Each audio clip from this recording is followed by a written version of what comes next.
21 APEC leaders last gathered in the United States in 1993, when former President Bill Clinton hosted in Seattle. The summit comes as President Barack Obama continues his efforts to jolt the U.S. economy out of recession and underscores the importance of free trade in helping to create jobs and the challenge of competition from Asian economies, particularly China.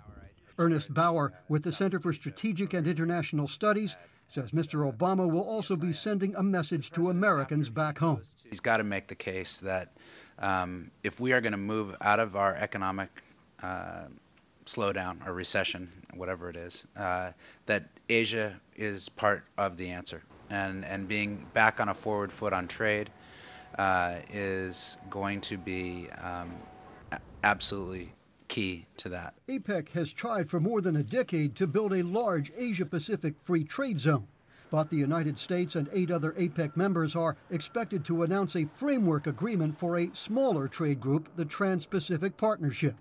China has voiced concerns about the trade group.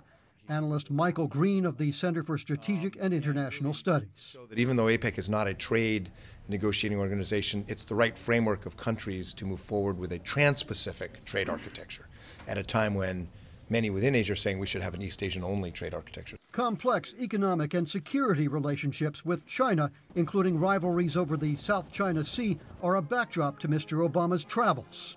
Before APEC, top U.S. officials toured the region, including Defense Secretary Leon Panetta and Deputy Secretary of State William Burns. In a complex relationship like this one, neither conflict nor cooperation is preordained. As China's role in world affairs grows, keeping this relationship on a productive track will be a defining challenge for both sides. Bauer of the Center for Strategic and International Studies says U.S. security assurances to the region are a backdrop to Mr. Obama's visit to Australia, which will allow expanded access for the U.S. military.